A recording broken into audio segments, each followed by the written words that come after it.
இன்றைக்கி வந்து மலபார் சிக்கன் பிரியாணி செய்ய போகிறேன். அதுக்கு என்னென்ன தேவையான பொருள் பார்த்துடலாம்.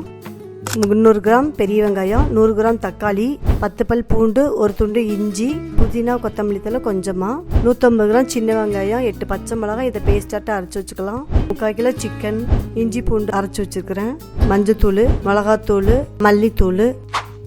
இப்போ வந்து நம்ம ஒரு சட்டியில் வந்து ஒரு 2 ஸ்பூன் நெய் ஊற்றிருக்கிறேன். கொஞ்சமாக கடலை எண்ணெய் ஊற்றிடலாம். போதும். இப்போ பெரிய வெங்காயத்தை போட்டு வதக்கி விட்டுடலாம்.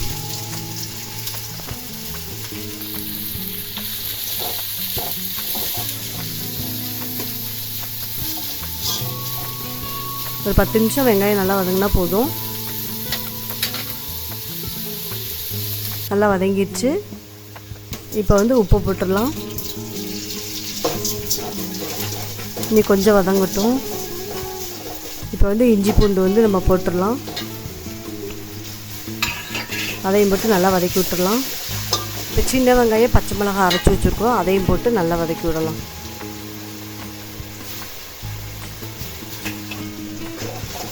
இந்த கிரேவிக்கு வந்து இதுதான் சின்ன வெங்காயம் தான் டேஸ்ட் கொடுக்கும்.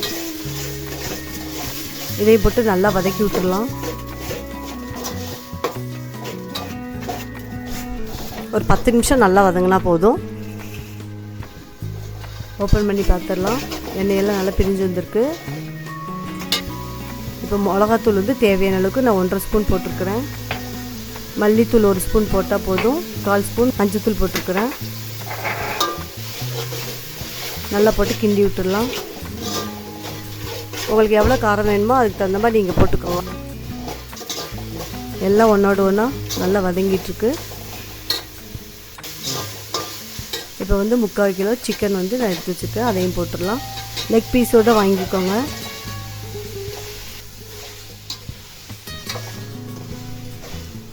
இந்த மசாலா எல்லாம் சிக்கனில் நல்லா படுற மாதிரி நல்லா பரட்டி விட்டுடலாம். இப்போ தயிர் வந்து 150 கிராம் ஊற்றிருக்கு, அதையும் போட்டு நல்லா வதக்கி விட்டுடலாம்.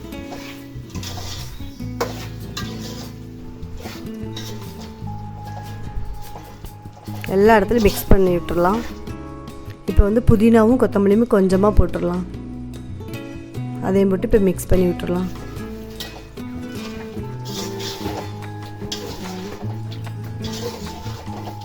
நல்லா வதக்கி விடுங்க.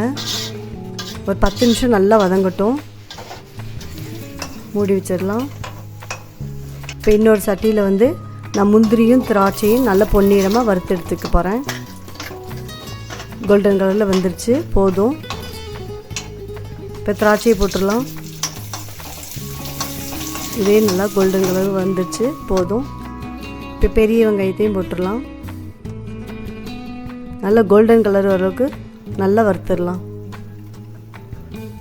போதும். நல்லா வதங்கிடுச்சு. இந்த அளவுக்கு வதக்கி எடுத்துருங்க. இப்போ சிக்கன் வந்து ஒரு பக்கெட்டு ரெடி ஆகிட்டே இருக்குது. பாருங்கள், எண்ணெயெல்லாம் பிரிஞ்சு கரெக்டாக வந்துருக்குது. நான் தண்ணியே ஊற்றலை.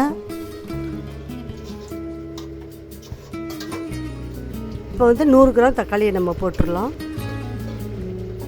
எல்லாத்தையும் போட்டு நல்லா வதக்கி விட்டுடலாம்.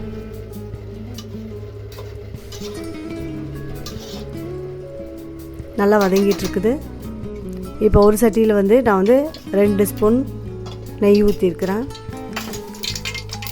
தாளிப்பு வந்து பட்டை, கிராம்பு, ஏலக்காய், ஜாதி பத்திரி போட்டு தாளிச்சாச்சு. பொன்னிறமாக வதங்கிடுச்சு. நான் 3/4 கிலோ அரிசி எடுத்தேன். இந்த சட்டி நிறையா. இதுக்கு வந்து 1.25 தண்ணி ஊற்றிடலாம். இப்போ வந்து பிரியாணியில் போட்டுடலாம். உப்பு போட்டுருங்க. இந்த சட்டி நிறையா தான் நான் வந்து அரிசி எடுத்தேன். அதுக்கு வந்து 1.25 தண்ணி ஊற்றிருக்கிறேன். தண்ணி நல்லா கொதிச்சிருச்சு. இப்போ சீரக சம்பா அரிசியை போட்டுடலாம்.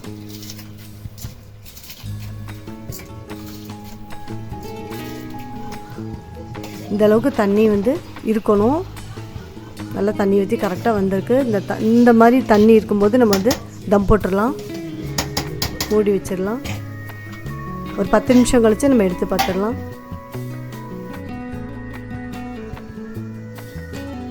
இப்போ எப்படி இருக்குன்னு பார்க்கலாம். கரெக்டாக வந்திருக்குது சாப்பாடு.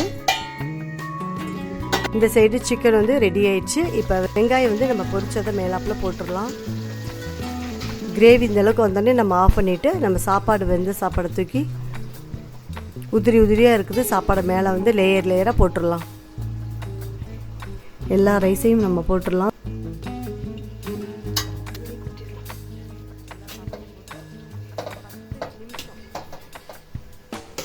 நல்லா உதிரி உதிரியாக இருக்கணும்.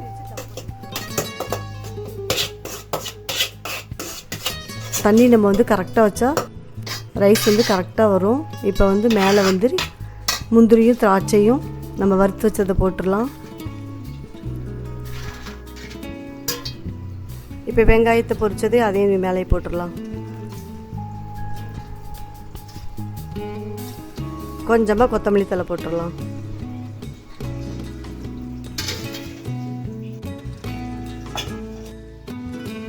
அவ்வளோதான், சாப்பாடு ஏற்கனவே வெந்த சாப்பாடு தான். இப்போ பாருங்கள் சூப்பராக வந்திருக்குது. இப்போது ஒரு அரை ஸ்பூன் போல் நெய் மட்டும் ஊற்றிடலாம்.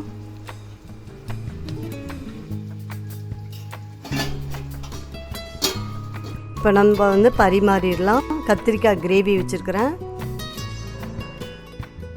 தயிர் சட்னி வச்சாச்சு.